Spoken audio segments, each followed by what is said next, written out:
The Gauteng Education Department has hosted the second annual Schools of Specialisation Festival in Johannesburg. The festival aims to bring the province's 35 schools of specialisation together to celebrate and showcase learner skills through their best projects.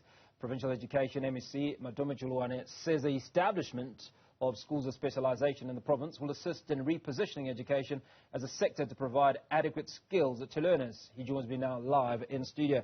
MEC, good to have you on the show. Thank you. Thank you. So let's get to the crux of the matter. Progress. I mean, you're obviously happy with the progress that you've made over the last few years. What has that journey been like for these learners in particular? No, it has been quite exciting.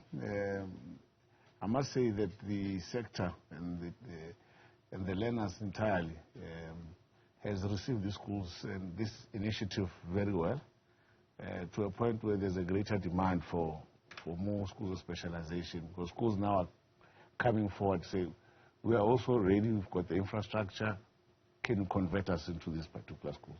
So it has been quite a good journey, learning curve, but where we are now, we do believe that we are experts in this thing. Well, MEC, you've just come out of this specialization festival that you hosted. What are some of the projects that you looked at, saw, and were impressed by?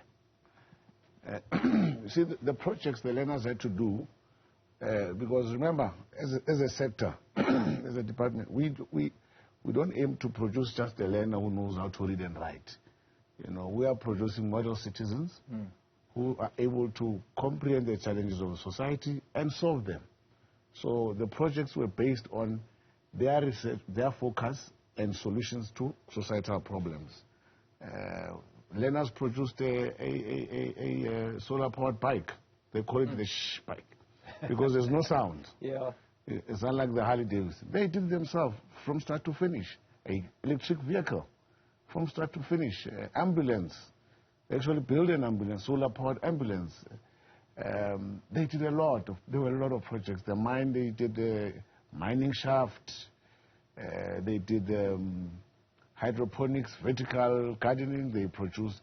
Well, let me come in there, because I mean it's pretty exciting when these youngsters are able to do these amazing things that many of us grown-ups aren't thinking about. So let's talk about collaboration, right? So these youngsters are producing these incredible inventions. Where do they go next? I mean, how do you bridge that gap, provide funding or access to greater production? Yeah, the key in terms of getting school specializations right is partnerships. That's why when we began, like we said, well, how was the journey? At first, we struggled to find the right partners as in when we proceeded. But then, obviously, then industry it was able to see that, oh, this is what is the intended outcome of these schools. So we do get the right partners now. All our schools have got correct partners, which then, that means then it begins to fit in a program what we have, what we call multi-certification. So where we certify learners as they grow in every grade with a particular skill, whether it's artisanship or whether it's medical first aid, whether it's power systems.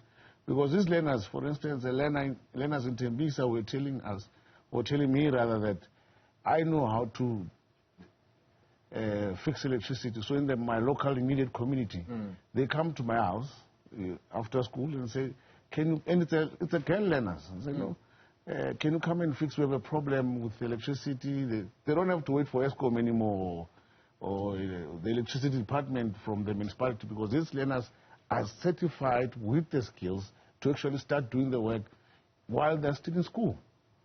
So that's been the crux of it. And like I said, partnerships. And we've had the proper partners every time. MEC, as we wrap up the conversation, just how far are we from seeing the success of these learners impacting the employment or the unemployment landscape? Because we are producing so many learners every year that are not absorbed in industry. At what point do you feel that the work that you're doing with the specialization schools will stop to reduce that number, because these learners are creating their own employment when they finish school? Well, obviously, it's a long-term strategy. The impact will be seen over time.